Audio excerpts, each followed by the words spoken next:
ಹರೇ ಕೃಷ್ಣ ಕೃಷ್ಣ ಕೃಷ್ಣ ಹರೇ ಹರೇ ಹರೇ ರಾಮ ರಾಮ ರಾಮ ಹರೇ ಹರೇ ಹರೇ ಕೃಷ್ಣ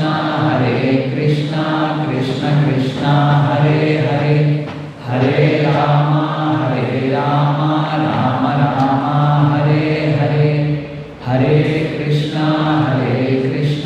ಕೃಷ್ಣ ಕೃಷ್ಣ ಹರೇ ಹರೇ ಹರೇ ರಾಮ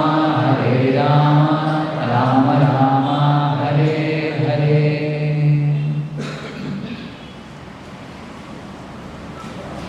ಕಪಿಲ ಮುನಿಗಳ ಉಪದೇಶ. ಈ ಅಧ್ಯಾಯದಲ್ಲಿ ಕಪಿಲ ಮುನಿಗಳು ಅವರ ತಾಯಿ ದೇವಹೂತಿಗೆ ಭಕ್ತಿ ಸೇವೆಯನ್ನು ಕುರಿತು ಹಲವಾರು ಉಪದೇಶಗಳನ್ನು ನೀಡ್ತಿದ್ದಾರೆ. ಇಂದಿನ ಶ್ಲೋಕ ಬಹಳ ವಿಶೇಷವಾದದ್ದು.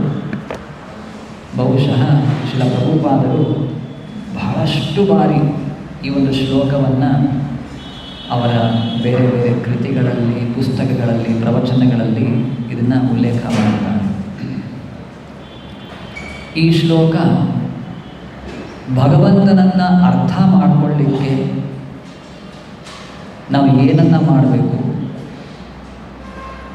ಭಗವಂತನನ್ನು ಅರ್ಥ ಮಾಡಿಕೊಳ್ಳೋದ್ರಿಂದ ಸಿಗುವ ಲಾಭ ಏನು, ಈ ಎಲ್ಲ ವಿಷಯವನ್ನು ಈ ಒಂದು ಶ್ಲೋಕದಲ್ಲಿ ಕಾಣುತ್ತೇವೆ.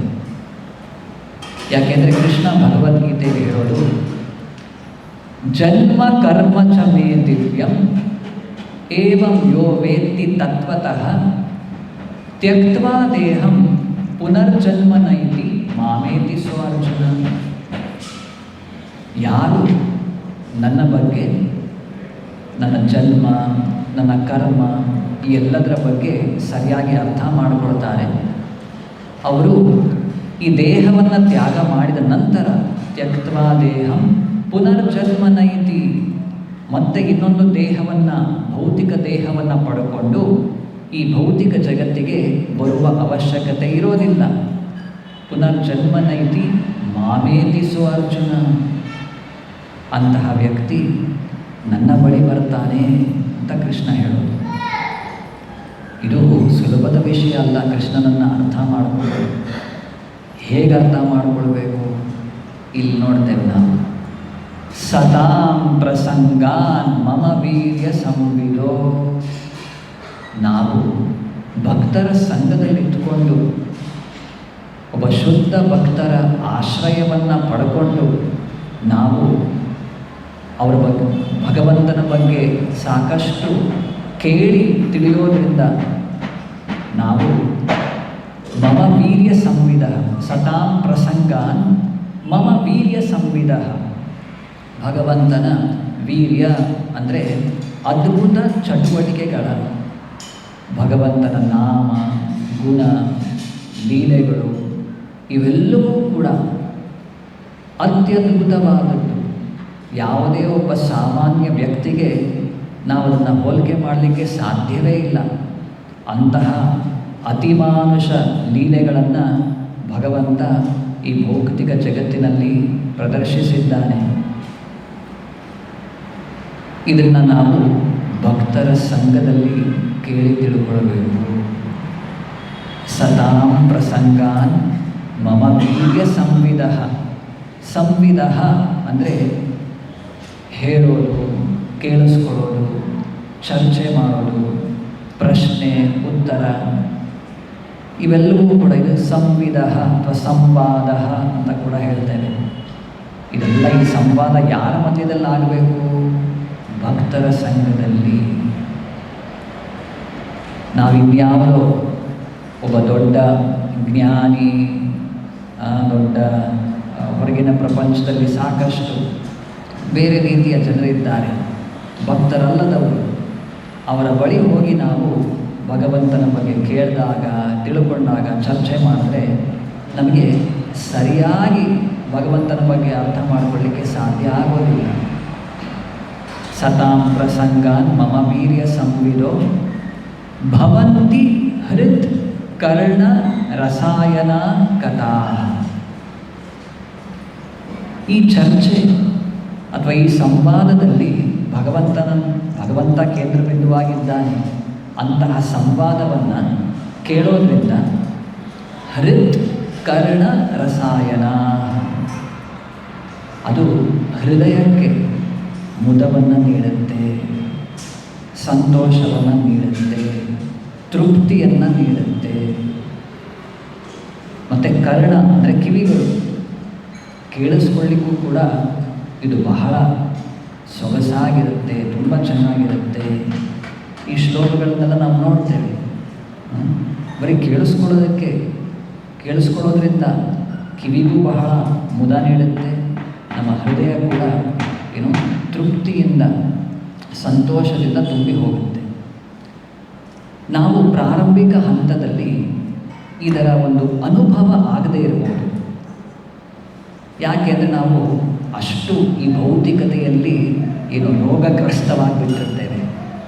ಪ್ರಭುಪಾದ ಕೊಡೋ ಉದಾಹರಣೆ, ಹೇಗೆ ಒಬ್ಬ ಕಾಯಿಲೆ ಇರುವಂತಹ ವ್ಯಕ್ತಿ ಅವನಿಗೆ ಸಿಹಿಯಾದ ಪದಾರ್ಥವನ್ನು ಕೊಟ್ಟರೂ ಕೂಡ ಅವನಿಗೆ ರುಚಿಸೋದಿಲ್ಲ. ಯಾಕೆಂದರೆ ಅವನ ಕಾಯಿಲೆ, ಡಿಸೀಸ್ಡ್ ಕಂಡೀಷನ್ ಎಷ್ಟು ದೊಡ್ಡದಾಗ್ಬಿಟ್ಟಿದೆ ಅಂದರೆ ಸಿಹಿಯಾಗಿರೋ ಪದಾರ್ಥ ಕೊಟ್ಟರೂ ಕೂಡ ಅವನ ನಾಲಿಗೆ ಅದನ್ನು ರುಚಿಸೋದಿಲ್ಲ. ಆ ಒಂದು ಸ್ಥಿತಿಯಲ್ಲಿ ನಾವೆಲ್ಲರೂ ಇರೋ ಕಾರಣ ಇದು ನಮಗೆ ಪ್ರಾರಂಭಿಕ ಹಂತದಲ್ಲಿ ಭಗವಂತನ ಲೀಲೆಗಳು, ಅವನ ನಾಮ ಕೇಳಿಸ್ಕೊಳ್ಳೋದ್ರಲ್ಲಿ ಆಸಕ್ತಿ ಇಲ್ಲದೇ ಇರಬಹುದು. ಆದರೆ ಭಕ್ತರ ಸಂಘದಲ್ಲಿದ್ದುಕೊಂಡು ಸತತವಾಗಿ ನಾವಿದನ್ನು ಶ್ರವಣ ಮಾಡ್ತಿದ್ದರೆ ಇದು ನಮ್ಮ ಹೃದಯಕ್ಕೆ, ನಮ್ಮ ಕರ್ಣ ಅಥವಾ ಕಿವಿಗಳಿಗೆ ಮುದವನ್ನು ನೀಡುತ್ತೆ. ಇಲ್ಲಿ ವಿಶೇಷವಾಗಿ ನೋಡಬೇಕು, ಹೃತ್ಕರ್ಣ ರಸಾಯನ. ನಮ್ಮ ಹೃದಯಕ್ಕೆ ಯಾವುದೋ ಒಂದು ವಸ್ತು, ಒಂದು ವಿಷಯ ಮುದ ನೀಡಲಿಕ್ಕೆ ಸಾಧ್ಯ. ಈ ಭೌತಿಕ ಜಗತ್ತಿನಲ್ಲಿ ನಾವು ಅದನ್ನೇ ಹುಡುಕ್ತಿದ್ದೇವೆ. ಈ ಒಂದು ವಸ್ತುವನ್ನು ನಾನು ಸಂಪಾದನೆ ಮಾಡಿದ್ರೆ, ಈ ಒಂದು ವಸ್ತುವನ್ನು ನನ್ನದಾಗಿಸ್ಕೊಂಡ್ರೆ, ಈ ಒಬ್ಬ ವ್ಯಕ್ತಿಯನ್ನು ನನ್ನ ಪಕ್ಷದಲ್ಲಿ ಮಾಡ್ಕೊಂಡ್ಬಿಟ್ರೆ, ಈ ರೀತಿ ಯೋಚನೆ ಮಾಡ್ತೇವೆ ನಾವು. ಆಗ ನಾನು ಸಂತೋಷವಾಗಿರ್ಬೋದು, ಆವಾಗ ನನಗೆ ತೃಪ್ತಿ ಆಗತ್ತೆ. ಆದರೆ ಇಲ್ಲ, ಯಾವೊಂದು ವ್ಯಕ್ತಿ, ಯಾವೊಂದು ವಸ್ತುವು ಕೂಡ ಆತ್ಮಕ್ಕೆ ಇರುವಂಥ ಹಸಿವನ್ನು ನೀಗಿಸಲಿಕ್ಕೆ ಭೌತಿಕ ವಸ್ತುಗಳಿಗೆ ಸಾಧ್ಯವೇ ಇಲ್ಲ. ಯಾವುದೇ ಒಂದು ಭೌತಿಕ ವ್ಯಕ್ತಿತ್ವಕ್ಕೂ ಕೂಡ ಸಾಧ್ಯವೇ ಇಲ್ಲ. ಆತ್ಮದ ನಿಜವಾದ ಹಸಿವನ್ನು ತಣಿಸಬೇಕು ಅಂದರೆ ಅದು ಭಗವಂತನಿಗೆ ಮಾತ್ರ ಸಾಧ್ಯ. ನಾವು ಹರೇ ಕೃಷ್ಣ ಮಹಾಮಂತ್ರವನ್ನು ಹೇಗೆ ಜಪ ಮಾಡಬೇಕು ಪ್ರಭುಪಾದ ಹೇಳ್ತಾರೆ. ಒಂದು ಸಣ್ಣ ಮಗು ತನ್ನ ತಾಯಿಯನ್ನು ಕಳ್ಕೊಂಡ್ಬಿಟ್ರೆ ಯಾವ ರೀತಿ ಅದು ಅಳುತ್ತೆ, ಚಡಪಡಿಸುತ್ತೆ. ಅದಕ್ಕೆ ನಾವು ಬೇರೆ ಬೇರೆ ವಸ್ತುಗಳನ್ನು ನಾವು ಚಾಕ್ಲೇಟ್ ಕೊಡ್ಬೋದು, ಸಿಹಿ ತಿಂಡಿ ಕೊಡ್ಬೋದು, ಏನೋ ಕೊಡ್ಬೋದು. ಸ್ವಲ್ಪ ಹೊತ್ತು ಸುಮ್ಮನೆ ಇರುತ್ತೆ, ಮತ್ತೆ ಅಳು ಚಾಲು ಮಾಡುತ್ತೆ. ಅದು ನಿಜವಾಗ್ಲೂ ಅದನ್ನು ಅಳು ನಿಲ್ಲಿಸಬೇಕಂದ್ರೆ ಅದು ಮತ್ತೆ ತಾಯಿ ಹತ್ರ ಕರ್ಕೊಂಡು ಹೋಗ್ಬಿಡ್ಬೇಕು ನಾವು. ಅದೇ ರೀತಿ ನಾವೆಲ್ಲರೂ ಕೂಡ ಜೀವಾತ್ಮರು, ಭಗವಂತನ ಅಂಶ. ಈ ಭೌತಿಕ ಜಗತ್ತಿಗೆ ಬಂದು ಇಲ್ಲಿ ಭೌತಿಕ ಸುಖವನ್ನು, ಸಂತೋಷವನ್ನು, ಆನಂದವನ್ನು ಹುಡುಕ್ತಾ ಇದ್ದೇವೆ, ಪ್ರಯತ್ನ ಮಾಡ್ತಿದ್ದೇವೆ. ಏನೆಲ್ಲ ಪ್ರಯತ್ನ ಮಾಡ್ತೇವೆ, ಸ್ವಲ್ಪ ಸ್ವಲ್ಪ ಸಿಗುತ್ತೆ ಅಂತ ಅನ್ನಿಸ್ಬಹುದು. ಆದರೆ ಅವೆಲ್ಲವೂ ಕೂಡ ಮರೀಚಿಕೆ ಅಷ್ಟೇ. ನಿಜವಾದ ಸಂತೋಷ ಸಿಗೋದಿಲ್ಲ. ಒಂದು ಮೀನನ್ನು ಆ ನೀರಿನಿಂದ ಹೊರಗೆ ತೆಗೆದು ನೀವು ಎಷ್ಟೇ ಸವಲತ್ತು ಅದಕ್ಕೆ ವಸ್ತುಗಳನ್ನು ಕೊಟ್ಟರೂ ಕೂಡ ಅದು ಇಲ್ಲಿ ಒದ್ದಾಡ್ತಿರುತ್ತೆ. ಅದೆಲ್ಲ ಅವಶ್ಯಕತೆ ಇಲ್ಲ. ಮತ್ತೆ ತಗೊಂಡೋಗಿ ನೀರಿಗೆ ಬಿಟ್ಟರೆ ಸಾಕು, ಅದಕ್ಕೆ ಏನು ಬೇಕೆಲ್ಲ ಅಲ್ಲೇ ಸಿಗುತ್ತೆ. ಅದೇ ರೀತಿ ನಾವೆಲ್ಲ ಜೀವಿಗಳು, ಆತ್ಮರು, ಭಗವಂತನ ಅಂಶ. ಭಕ್ತಿ ಸೇವೆಯ ಮೂಲಕ ಭಗವಂತನ ಜೊತೆ ಸಂಪರ್ಕವನ್ನು ಕಲ್ಪಿಸಿದರೆ ಸಾಕು, ಆತ್ಮಕ್ಕೆ ಬೇಕಾದಂತಹ ತೃಪ್ತಿ, ನೆಮ್ಮದಿ ಸ್ವಾಭಾವಿಕವಾಗಿ ಸಿಗುತ್ತೆ. ಇನ್ನು ಬೇರೆ ಪ್ರಯತ್ನ ಮಾಡೋ ಅವಶ್ಯಕತೆ ಇರೋದೇ ಇಲ್ಲ. ಅದು ಇಲ್ಲಿ ಈ ಶ್ಲೋಕ ಹೇಳೋ ಪ್ರಕಾರ ಭಕ್ತರ ಸಂಘದಲ್ಲಿಟ್ಕೊಂಡು ನಾವು ಭಗವಂತನ ಬಗ್ಗೆ ಶ್ರವಣ ಮಾಡಬೇಕು, ಕೇಳಿಸ್ಕೊಳ್ಬೇಕು, ಸತಾಂ ಪ್ರಸಂಗಾನ್ ಮಮ ವೀರ್ಯ ಸಂವಿದೋ ಭವಂತಿ ಹೃತ್ ಕರ್ಣ ರಸಾಯನ ಕಥಾ. ಮುಂದೆ ತದ್ ಜೋಷಣಾತ್ ಆಶು ಅಪವರ್ಗವರ್ತ್ಮನಿ.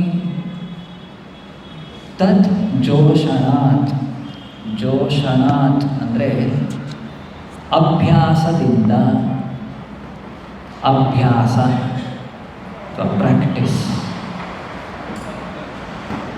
ಸಾಧನ ಭಕ್ತಿ ಅಂದರೆ ಪ್ರಾಕ್ಟೀಸ್ ಅಥವಾ ಅಭ್ಯಾಸ. ನಾವೆಲ್ಲ ಸಾಧಕರು. ನಾವು ಇನ್ನು ಶುದ್ಧ ಭಕ್ತಿಯ ನೆಲೆಗೆ ನಾವಿನ್ನೂ ಏರಿಲ್ಲ. ನಮ್ಮಲ್ಲಿ ಇನ್ನೂ ಈ ಇಂದ್ರಿಯ ತೃಪ್ತಿಯ ಆಸೆ, ಏನು ಭೌತಿಕ ಜೀವನದ ಮೇಲೆ ಒಂದು ಲಾಲಸೆ, ಗ್ರೀಡ್, ಏನೋ ಇನ್ನಷ್ಟು ಮತ್ತಷ್ಟು ಕಳಿಸ್ಕೊಳ್ಬೇಕು, ಸಂಪಾದನೆ ಮಾಡಬೇಕು, ಏನೋ ಪಡ್ಕೊಳ್ಬೇಕು, ಇವೆಲ್ಲ ಇರುವ ಕಾರಣ ನಾವು ಇನ್ನೂ ಶುದ್ಧ ಭಕ್ತಿಯ ನೆಲೆಗೆ ಏರಿರುವುದಿಲ್ಲ. ಶುದ್ಧ ಭಕ್ತಿಯ ನೆಲೆಯಲ್ಲಿ ಅನನ್ಯಾಶ್ಚಿಂತಯಂತೋ ಮಾಂ ಅನನ್ಯಚೇತಾ ಸತತಂ ಮಯಿ ಏವ ಮನ ಆಧತ್ಸ್ವ. ಈ ರೀತಿ ಭೌತಿಕ ಜೀವನದ ಯಾವುದೇ ಒಂದು ಆಸಕ್ತಿ ನಮಗೆ ಇರೋದಿಲ್ಲ.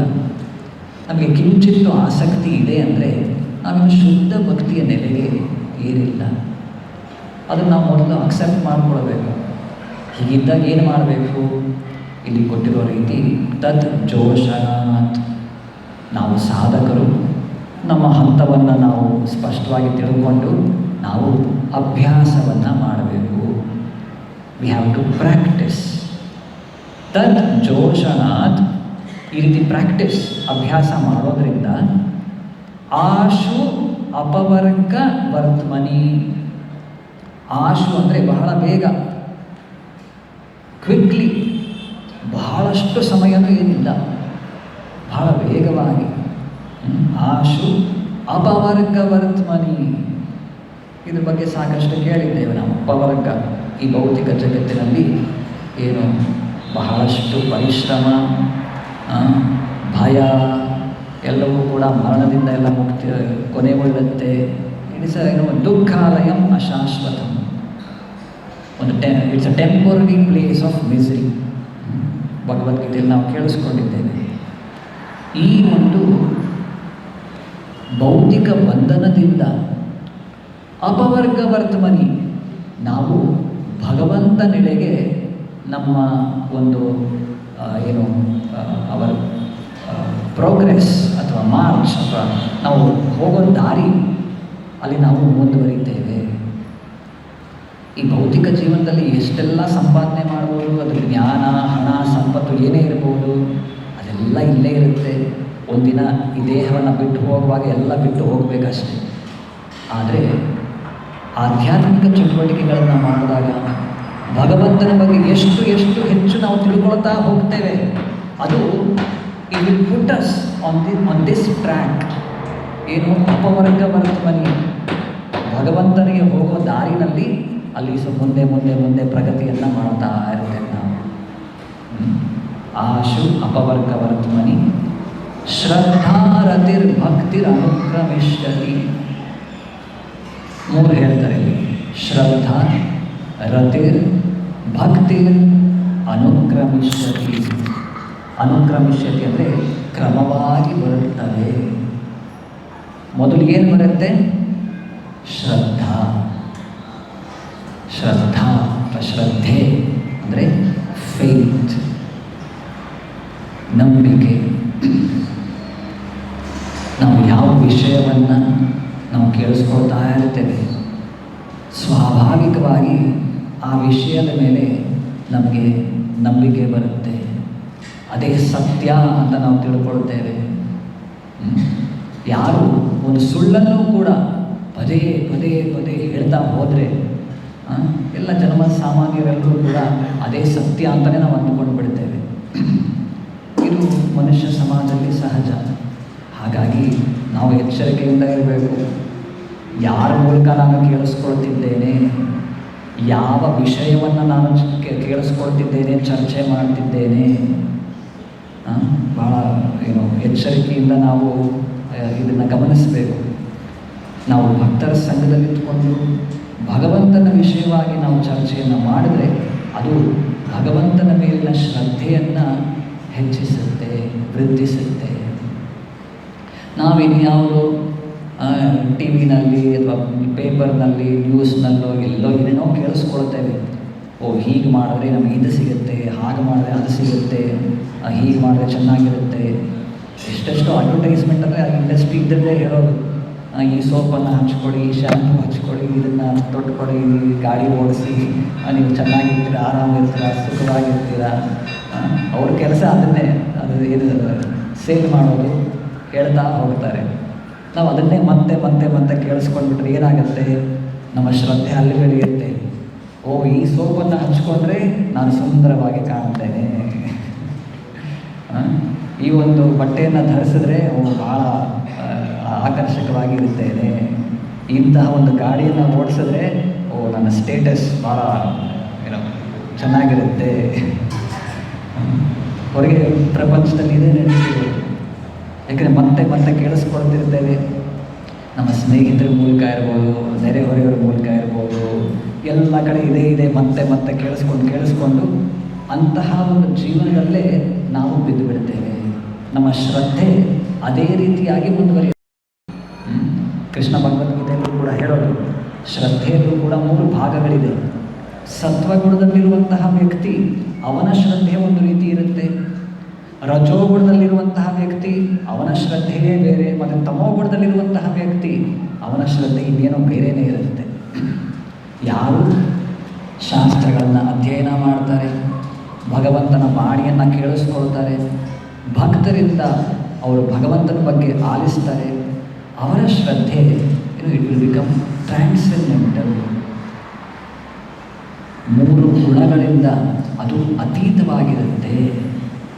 ಹೀಗೆ ಈ ರೀತಿ ಭಕ್ತರಿಂದ ನಾವು ಕೇಳಿಸ್ಕೊಳ್ಳೋದ್ರಿಂದ ಮೊದಲು ಶ್ರದ್ಧೆ, ಹೀಗೆ ಕ್ರಮಕ್ರಮವಾಗಿ ನಾವು ಕೇಳಿದ್ದೇವೆ. ಹೇಗೆ ಆದೌ ಶ್ರದ್ಧಾ, ತತ ಸಾಧು ಸಂಘ, ಅಥ ಭಜನ ಕ್ರಿಯಾ, ಅನರ್ಥ ನಿವೃತ್ತಿ, ನಿಷ್ಠ, ರುಚಿ, ಆಸಕ್ತಿ, ಭಾವ, ಕೊನೆಯಲ್ಲಿ ಕೃಷ್ಣ ಪ್ರೇಮ, ಭಗವತ್ ಪ್ರೇಮ. ಈ ಪ್ರಾರಂಭಿಕ ಹಂತ, ಮೊದಲನೇ ಹಂತ ಬಂದು ಶ್ರದ್ಧೆ. ಹಾಗೆ ಕ್ರಮಕ್ರಮವಾಗಿ ಸಾಧು ಸಂಘ, ಭಜನ ಕ್ರಿಯೆ, ಅನರ್ಥ ನಿವೃತ್ತಿ, ಇಲ್ಲಿ ಕೊಟ್ಟರು ರತಿ ಅಂದರೆ ಆಸಕ್ತಿ, ಕೊನೆಯಲ್ಲಿ ಭಗವತ್ ಪ್ರೇಮವನ್ನು ನಾವು ಗಳಿಸ್ಕೊಳ್ಬೇಕಂದ್ರೆ ಏನನ್ನು ಮಾಡಬೇಕು? ಈ ಶ್ಲೋಕದಲ್ಲಿರೋ ಕೊಟ್ಟರು ಉಪದೇಶವನ್ನು ಪಾಲನೆ ಮಾಡಿದ್ರೆ ಸಾಕು. ಸತಾಂ ಪ್ರಸಂಗಾನ್ ಮಮ ವೀರ್ಯ ಸಂವಿಧ. ಇದೊಂದು ನಮ್ಮನ್ನು ಮೊದಲನೇ ಹಂತದಿಂದ ಕೊನೆಯ ಹಂತಕ್ಕೆ ಕರ್ಕೊಂಡು ಹೋಗಲಿಕ್ಕೆ ಇದರಲ್ಲಿ ಶಕ್ತಿ ಇದೆ. ಶ್ರದ್ಧೆಯ ಹಂತದಿಂದ ಪ್ರಾರಂಭಿಕ ಹಂತ ಬಂದು ಶ್ರದ್ಧೆ, ಫೇತ್. ಅಲ್ಲಿಂದ ನಮಗೆ ಸಂಪೂರ್ಣ ಭಗವಂತನ ಬಗ್ಗೆ ನಿಷ್ಠೆ, ಆಸಕ್ತಿ, ರುಚಿ, ಭಾವ, ಪ್ರೇಮವನ್ನು ಗಳಿಸಲಿಕ್ಕೆ ಇದೊಂದು ಮಾರ್ಗ ಸಾಕು. ಭಕ್ತರ ಸಂಘದಲ್ಲಿದ್ದುಕೊಂಡು ನಾವು ಭಗವಂತನ ಬಗ್ಗೆ ಯಾವಾಗಲೂ ಕೂಡ ಕೇಳಿಸ್ಕೊಳ್ಳೋದು, ತಿಳ್ಕೊಳ್ಳೋದು, ಅವನ ಬಗ್ಗೆ ಅರ್ಥ ಮಾಡಿಕೊಳ್ಳೋದು, ಇದೊಂದೇ ಸಾಕಾಗುತ್ತೆ. ಶ್ರದ್ಧಾ ರತಿರ್ ಭಕ್ತಿರ್ ಅನುಕ್ರಮಿಷ್ಯತಿ. ಕ್ರಮಕ್ರಮವಾಗಿ, ಹಂತ ಹಂತವಾಗಿ, step by step he will make progress.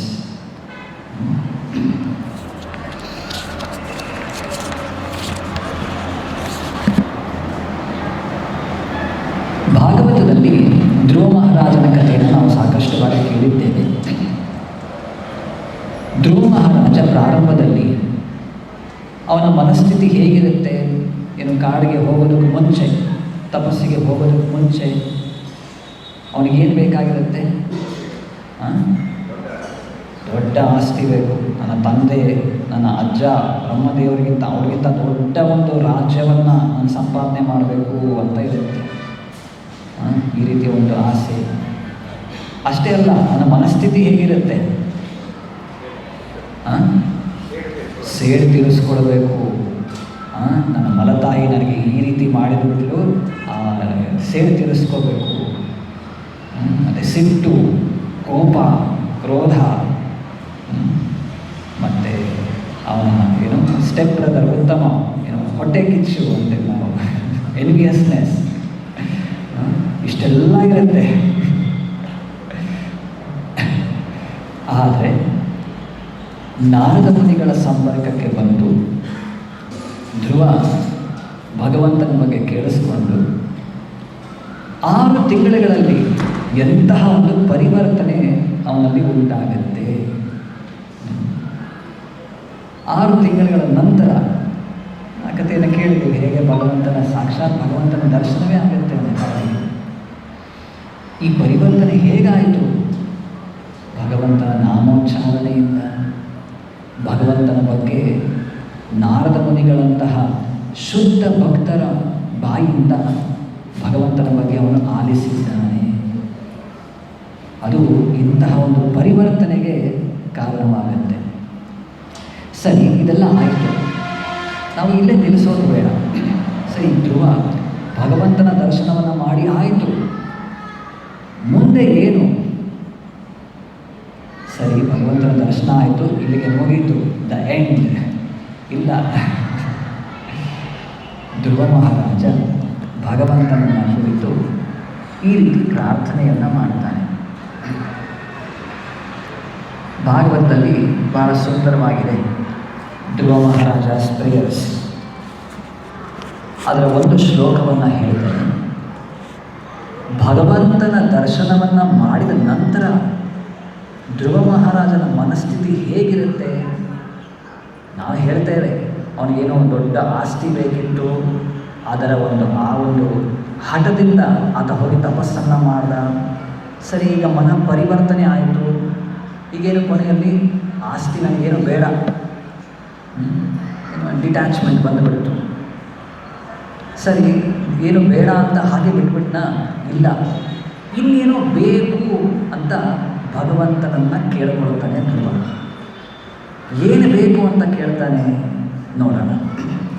ಧ್ರುವ ಹೇಳೋದು, ಭಕ್ತಿ ಮೋಹ ಪ್ರವಹತಾಂ ತ್ವಯಿ ಮೇ ಪ್ರಸಂಗೋ ಭೂಯಾದನಂತ ಮಹತಾಂ ಅಮಲಾಶಯಾನಾಂ ಏನಾಂಚ ಸೋಲ್ಬಣಮುರು ವ್ಯಸನಂ ಭವಾಬ್ಧಿಂ ನೇಷೇ ಭವದ್ಗುಣಕಥಾಮೃತ ಪಾನಮತ್ತಃ. ಓ ಭಗವಂತ, ಭಕ್ತಿ ಮುಹು ಪ್ರವಹತಾಂ ತ್ವಯಿ ಮೇ ಪ್ರಸಂಗೋ. ಇಲ್ಲಿ ಕೂಡ ನೋಡಿದೆ, ಪ್ರಸಂಗ, ಅಸೋಸಿಯೇಷನ್, ಒಂದು ಸಂಘ ಬೇಕು. ಎಂತಹ ಸಂಘ ಬೇಕು? ಭಕ್ತಿ ಮುಹು ಪ್ರವಹತಾಂ. ಯಾರು ಪ್ರವಹತ, ಒಂದು ಪ್ರವಾಹದ ರೀತಿ, ಅಂದರೆ ಒಂದು ನದಿಯ ರೀತಿ ನಾವು ನೋಡ್ತೇವೆ, ಸತತವಾಗಿ ನದಿ ಹರಿತಾ ಇರುತ್ತೆ, ಕಂಟಿನ್ಯೂಸ್ಲಿ ನೀರು ಬರ್ತಾ ಇರುತ್ತೆ, ಹರಿತಾ ಇದೆ. ಆ ರೀತಿ ಯಾವ ವ್ಯಕ್ತಿಗಳು ಸತತವಾಗಿ ಭಕ್ತಿ ಸೇವೆಯಲ್ಲಿ ತೊಡಗಿದ್ದಾರೆ, ಭಕ್ತಿ ಸೇವೆಯನ್ನು ಭಗವಂತನಿಗೆ ಅರ್ಪಿಸುತ್ತಿದ್ದಾರೆ, ಅದು ಯಾವುದೋ ಒಂದು ಸಮಯದಲ್ಲಿ ಮಾಡದೆ ಮುಗೀತು ಹೋಯಿತು ಅಲ್ಲ. ಪ್ರವಹತಾಂ ತ್ವಯಿ ಮೇ ಪ್ರಸಂಗೋ. ಒಂದು ನದಿಯ ರೀತಿ ಸತತವಾಗಿ ಹೇಗೆ ಒಂದು ನದಿ ಹರಿತಾ ಇರುತ್ತೆ, ಅದೇ ರೀತಿ ಎಂತಹ ವ್ಯಕ್ತಿಗಳು ಸತತವಾಗಿ ಭಗವಂತನಿಗೆ ಸೇವೆಯನ್ನು ಸಲ್ಲಿಸುತ್ತಿದ್ದಾರೆ ಅಂತಹವರ ಅಮಲಾಶಯಾನ. ಅಮಲ ಆಶಯ ಅಂದರೆ those whose hearts are freed from material contamination. ಯಾರ ಹೃದಯದಲ್ಲಿ ಸ್ವಲ್ಪವೂ ಕೂಡ ಭೌತಿಕತೆಯ ಒಂದು ಕಲ್ಮಶ ಇಲ್ಲ, ಅಂತಹವರ ಭೂಯಾತ್, ಅಂತಹವರ ಪ್ರಸಂಗ ಭೂಯಾತ್, ಅಂತಹವರ ಸಹವಾಸ ನನಗೆ ಬೇಕು. ಯಾರು ಸತತವಾಗಿ ಭಕ್ತಿ ಸೇವೆಯಲ್ಲಿ ನಿರತರಾಗಿದ್ದಾರೆ, ಯಾರ ಹೃದಯದಲ್ಲಿ ಕಿಂಚಿತ್ತು ಭೌತಿಕ ಆಸೆ ಇಲ್ಲ, ಇಂತಹವರ ಸಹವಾಸದಿಂದ ಏನಾಗುತ್ತೆ? ಧ್ರುವ ಹೇಳೋದು, ಏನ ಅಂಜಸ ಉಲ್ಬಣಂ ಉರುವ್ಯಸನಂ ಭವಾಬ್ಧಿಂ.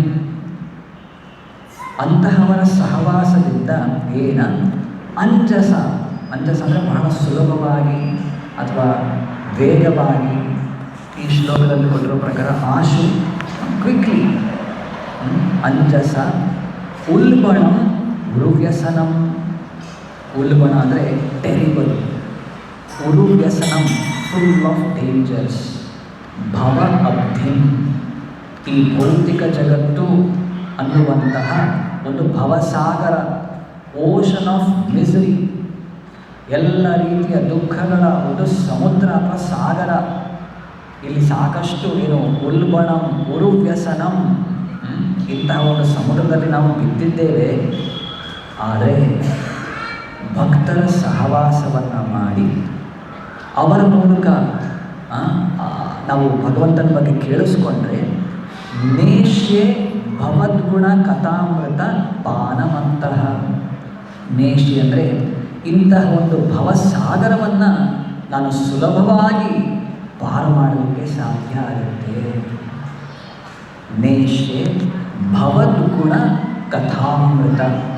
ಓ ಭಗವಂತ, ನಿನ್ನ ಗುಣಗಳು, ನಿನ್ನ ಲೀಲೆಗಳು, ನಿನ್ನ ಕಥೆಗಳು, ಕಥಾ ಅಮೃತ ಪಾನ ಮತ್ತಃ.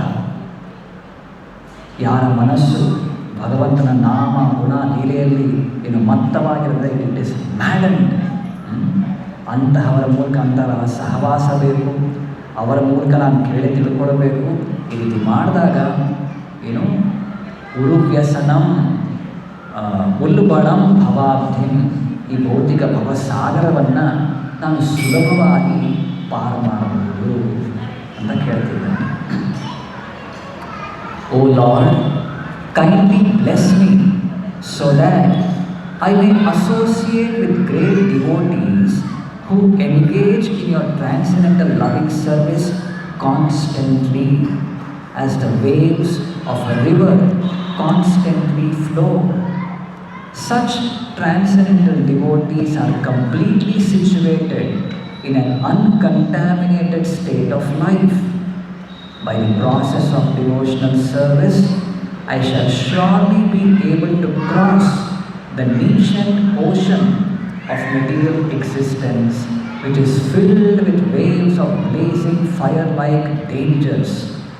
It will be very easy for me, for I am becoming mad to hear about your transcendental qualities and pastimes which are eternally existent. ಈ ರೀತಿ ಅಂತಹ ಶುದ್ಧ ಭಕ್ತರ ಮೂಲಕ ಕೇಳಿಸ್ಕೊಳ್ಬೇಕು ನಾನು ನಿನ್ನ ಬಗ್ಗೆ ಅಂತ ಧ್ರುವ ಭಗವಂತನಲ್ಲಿ ಕೇಳಿಕೊಳ್ತಿದ್ದಾನೆ. ಇದು ಯಾವಾಗ ಭಗವಂತನ ನೋಡಿದ ನಂತರ, ಓ ಭಗವಂತನ ದರ್ಶನ ಆಗಬೇಕು ನನಗೆ, ಆದರೆ ಮುಗೀತು ಇಲ್ಲ, ಅದಾದ ಮೇಲೆ ಏನು? ಶುದ್ಧ ಭಕ್ತರು ಇದನ್ನೇ ಎಕ್ಸ್ಪೆಕ್ಟ್ ಮಾಡೋದು. ಓ ಭಗವಂತ, ನಿನ್ನ ಭಕ್ತರ ಸಮಯದಲ್ಲಿಯೂ ನಿನ್ನ ಬಗ್ಗೆ ಸಾಕಷ್ಟು ಕೇಳಿಸ್ಕೊಳ್ಳಿಕ್ಕೆ ನನಗೆ ಅವಕಾಶವನ್ನು ಮಾಡಿಕೊಡು ಅಂತ. ಶ್ರೀಲ ಪ್ರಭುಪಾದರು ಅವರ ಗೃಹಸ್ಥ ದಿನಗಳಲ್ಲಿ ಒಮ್ಮೆ ವೃಂದಾವನಕ್ಕೆ ಪ್ರಯಾಣವನ್ನು ಮಾಡ್ತಾರೆ. ಯಾಕೆಂದರೆ ಅವರ ಗುರುಗಳು ಭಕ್ತಿ ಸಿದ್ಧಾಂತ ಸರಸ್ವತಿ ಠಾಕೂರರು ವ್ರಜಮಂಡಲ ಪರಿಕ್ರಮವನ್ನು ಮಾಡ್ತಿರ್ತಾರೆ. 1 ತಿಂಗಳ ಕಾಲ 64 ಸ್ಕ್ವೇರ್ ಮೈಲ್ಸ್ ಎಲ್ಲ 1 ತಿಂಗಳ ಕಾಲ ಪರಿಕ್ರಮ ಮಾಡೋದು, ಬೇರೆ ಬೇರೆ ದೇವಸ್ಥಾನಗಳನ್ನು ದರ್ಶನ ಮಾಡೋದು, ಸಂದರ್ಶನ ಮಾಡೋದು, ಪ್ರವಚನ, ಕೀರ್ತನೆ, ಪ್ರಸಾದ, ಈ ರೀತಿ ಎಷ್ಟೊಂದು 100 ವರ್ಷಗಳ ಹಿಂದೆ. ಪ್ರಭುಪಾದರು ಕೂಡ ಬಹಳ ಬ್ಯುಸಿ ಇರ್ತಾರೆ, ಅವರು ಬಿಸ್ನೆಸ್ ಮಾಡ್ತಿರ್ತಾರೆ. ಆದರೂ ಕೂಡ ಹೇಗೋ ಸಮಯವನ್ನು ಮಾಡಿಕೊಂಡು ಅದರಲ್ಲಿ ಭಾಗವಹಿಸಬೇಕು ಅಂತ ಅವರು ಕೂಡ ಹೋಗ್ತಾರೆ. ಆಲ್ರೆಡಿ ಪ್ರಾರಂಭ ಆಗಿರುತ್ತೆ, ಕೊನೆಯ ದಿನಗಳಲ್ಲಿ ಹೋಗ್ತಾರೆ. ಅಲ್ಲಿ ಹೋದಾಗ ಅಲ್ಲಿ ಸಾಕಷ್ಟು ಅಲ್ಲಿ ಕುಳಿತುಕೊಳ್ತಾರೆ. ಭಕ್ತರ ಸಂಘದಲ್ಲಿ ಕೀರ್ತನೆ, ಭಾಗವತ ಕಥೆ ಕೇಳೋದು, ಮತ್ತು ಅವರ ಗುರುಗಳನ್ನು ಭೇಟಿ ಮಾಡೋದು, ಇದೆಲ್ಲ ಆಗುತ್ತೆ. ಒಮ್ಮೆ ಒಂದು ದಿನ, ಕೊನೆಯ ದಿನ ಸಂಕೀರ್ತನೆ ಎಲ್ಲ ಆದ ನಂತರ ಒಬ್ಬ ಹಿರಿಯ ಭಕ್ತರು ಬಂದು ಅನೌನ್ಸ್ಮೆಂಟ್ ಮಾಡ್ತಾರೆ. ಏನು ಅಂದರೆ, ಇಂದು ಭಕ್ತಿ ಸಿದ್ಧಾಂತ ಸರಸ್ವತಿ ಠಾಕೂರರು ಎಲ್ಲೂ ಪರಿಕ್ರಮಗೆ ಬರೋದಿಲ್ಲ, ಅವರು ಇಲ್ಲೇ ಇರ್ತಾರೆ. ಭಕ್ತರು ಬೇಕಾದರೆ ನೀವು ಹೋಗಿ ಅಲ್ಲಿ ಹತ್ತಿರ ಇರುವಂತಹ ಶೇಷಶಾಹಿ ವಿಷ್ಣು ದೇವಸ್ಥಾನವನ್ನು ಸಂದರ್ಶನ ಎಲ್ಲ ಮಾಡ್ಬೋದು, ದರ್ಶನ ಮಾಡ್ಬೋದು. ಅದಿಲ್ಲವಾದರೆ ಸಂಜೆ ಭಕ್ತಿ ಸಿದ್ಧಾಂತ ಸರಸ್ವತಿ ಠಾಕೂರರು ಇಲ್ಲೇ ಪ್ರವಚನವನ್ನು ನೀಡ್ತಾರೆ. ನೀವು ಆಯ್ಕೆ ಮಾಡ್ಕೊಳ್ಬೋದು. ಅಲ್ಲಿ ದೇವಸ್ಥಾನಗಳನ್ನು ಸಂದರ್ಶನ ಮಾಡ್ಬೋದು, ಪರಿಕ್ರಮ ಮಾಡ್ಬೋದು, ಅಥವಾ ಇಲ್ಲಿ ಕುಳಿತು ಪ್ರವಚನವನ್ನು ಕೇಳಿಸ್ಕೊಳ್ಬಹುದು ಅಂತ.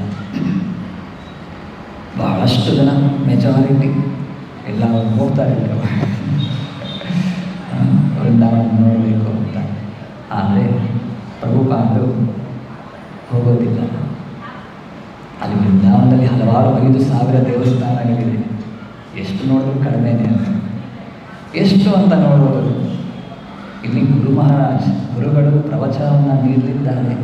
ಇದು ಬಹಳ ಮುಖ್ಯ. ನಾನು ಪ್ರವಚನವನ್ನು ಕೇಳಿಸ್ಕೊಳ್ಳದೆ ಬರೀ ದೇವಸ್ಥಾನಗಳನ್ನು ಸಂದರ್ಶನ ಮಾಡ್ತಾ ಹೋಗ್ತಿದ್ದೇನೆ ಅಂದರೆ ಅಲ್ಲಿ ನಾನು ಏನನ್ನು ನೋಡ್ತೇನೆ? ಓ, ಈ ದೇವಸ್ಥಾನ ಇಷ್ಟು ದೊಡ್ಡದಾಗಿದೆ, ಇಲ್ಲಿ ಹಿಂಗಿದೆ, ಹಾಗಿದೆ, ಬೇರೆ ವಿಷಯಗಳನ್ನೇ ನಾವು ಅಲ್ಲಿ ನೋಡ್ತೇವೆ. ನಿಜವಾಗ್ಲೂ ಭಗವಂತನನ್ನು ನೋಡಬೇಕಂದ್ರೆ ನಾವು ಭಕ್ತರಿಂದ ಕೇಳಿಸ್ಕೊಂಡು ಭಗವದ್ಗೀತೆ, ಭಾಗವತ ಇದರಲ್ಲಿ ಕೊಟ್ಟಿರುವ ವಿಷಯಗಳನ್ನು ಅರ್ಥ ಮಾಡಿಕೊಂಡಾಗ ಮಾತ್ರ ನಾವು ನಿಜವಾದ ರೀತಿ ಭಗವಂತನನ್ನು ನೋಡಲಿಕ್ಕೆ ಸಾಧ್ಯ ಆಗೋದು. ಈ ರೀತಿ ಅವರ ವಿಚಾರವನ್ನು ಮಾಡಿ ಬೇರೆ ಭಕ್ತರ ಜೊತೆ ಹೋಗೋದಿಲ್ಲ, ಅಲ್ಲೇ ಇರ್ತಾರೆ. ಬಹಳಷ್ಟು ಕಡಿಮೆ ಭಕ್ತರು ಅಲ್ಲೇ ಇರ್ತಾರೆ. ಸಂಜೆ ಪ್ರವಚನ ಇರುತ್ತೆ, ಭಕ್ತಿ ಸಿದ್ಧಾಂತ ಸರಸ್ವತಿ ಠಾಕೂರರು ಸಂಪೂರ್ಣ ಅವ್ರು ಹೇಳ್ತಾರೆ. ಕೊನೆಯಲ್ಲಿ ಹೇಗೆ ನಮ್ಮ ಗುರುಗಳು ಎಷ್ಟೆಷ್ಟು ಹೇಳ್ತಾ ಇದ್ರು, ಅದು ನಮಗೆ ಎಷ್ಟೆಷ್ಟು ಅರ್ಥವಾಗ್ತಿರಲಿಲ್ಲ. ಆದರೂ ಏನೋ ಕೇಳಿಸ್ಕೊಳ್ಬೇಕು, ಕೇಳಿಸ್ಕೊಳ್ಳೋದ್ರಲ್ಲಿ ಬಹಳ ಆಸಕ್ತಿ, ಕೇಳಿಸ್ಕೊಳ್ತಾರೆ. ಅದಾದ ನಂತರ ಪ್ರಭುಪಾದರ ದೀಕ್ಷೆ ದಿನ ಬಂದಾಗ ಆಗ ಭಕ್ತಿ ಸಿದ್ಧಾಂತ ಸರಸ್ವತಿ ಠಾಕೂರಿಗೆ ಪ್ರಭುಪಾದರನ್ನು ಏನು ಇಂಟ್ರೊಡ್ಯೂಸ್ ಮಾಡ್ತಾರೆ ಅವರು ಭಕ್ತರು. ಆಗ ಅವ್ರು ಹೇಳ್ತಾರೆ, ಇದು ನನಗೆ ಗೊತ್ತು, ಇವನು ಚೆನ್ನಾಗಿ ಕೇಳಿಸ್ಕೊಳ್ತಾನೆ, he will listen nicely, I have noted him. ಎದ್ದು ಹೋಗೋದಿಲ್ಲ, ಪ್ರವಚನ ಕೊಟ್ಟರೆ ಕುಳಿತು ಕೇಳಿಸ್ಕೊಳ್ತಾರೆ ಅಂತ ಅಪ್ರಿಸಿಯೇಷನ್ ಮಾಡ್ತಾರೆ. ಹೀಗೆ ನಾವು ಇದರ ಒಂದು ಮಹತ್ವವನ್ನು ಅರ್ಥ ಮಾಡಿಕೊಳ್ಬೇಕು. ಪ್ರಾರಂಭಿಕ ಹಂತದಲ್ಲಿ ನಮಗೆ ಅಷ್ಟು ಆಸಕ್ತಿ ಇರದೇ ಇರಬಹುದು, ರುಚಿಸದೇ ಇರಬಹುದು. ಆದರೂ ಕೂಡ ಇಲ್ಲಿ ಪ್ರತಿ ಭಾನುವಾರ ದೇವಸ್ಥಾನಕ್ಕೆ ಬಂದು ಒಮ್ಮೆ ಪ್ರವಚನವನ್ನು ಕೇಳುತ್ತೇವೆ. ಆದರೆ ಇಷ್ಟು ಸಾಲದು. ಈಗಂತೂ ವಿಜ್ಞಾನ ತಂತ್ರಜ್ಞಾನಗಳ ಮೂಲಕ ಈಗೆಲ್ಲ ಮೊಬೈಲ್ ಫೋನಲ್ಲಿ, ಯೂಟ್ಯೂಬ್ನಲ್ಲಿ ಸಾಕಷ್ಟು ಪ್ರವಚನಗಳು ಲಭ್ಯ ಇರುತ್ತೆ. ಮತ್ತು ನಮ್ಮ ಬಳಿ ಪ್ರಭುಪಾದರ ಪುಸ್ತಕಗಳಿವೆ. ಪ್ರತಿನಿತ್ಯ ಈ ಒಂದು ಅಭ್ಯಾಸದಲ್ಲಿ ನಾವು ನಿರತರಾಗಬೇಕು. ಪುಸ್ತಕಗಳನ್ನು ಓದಬೇಕು. ಪ್ರಭುಪಾದಗಳು ಕನಿಷ್ಠ 1 ಅವರ್ ರೀಡಿಂಗ್ ಮಾಡಬೇಕು ನಾವು.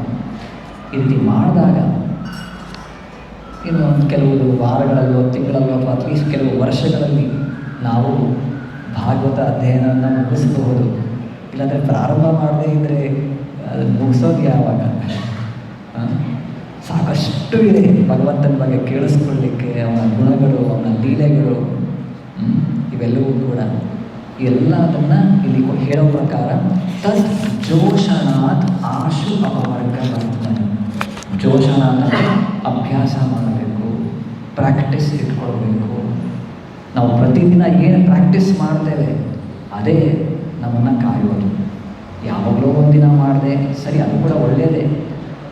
ಅದಕ್ಕಿಂತ ಮಿಗಿಲಾಗಿ ನಾವು ಈ ಅಪವರ್ಗ ವರ್ತಮನಿ ಭಗವಂತನ ಬಳಿ ಇನ್ನು ವೇಗವಾಗಿ ಹತ್ರ ಹೋಗಬೇಕು ಅಂದರೆ ನಾವು ಪ್ರತಿನಿತ್ಯದ ಒಂದು ಅಭ್ಯಾಸದಲ್ಲಿ ಇದನ್ನು ಅಳವಡಿಸ್ಕೊಳ್ಬೇಕು. ಮುಕ್ತಾಯ ಮಾಡೋಣ. ಗ್ರಂಥರಾಜ್ ಶ್ರೀಮದ್ ಭಾಗವತಂ ಕಿ, ವಿಶ್ವಗುರು ಶ್ರೀಲ ಪ್ರಭುಪಾದ ಕಿ.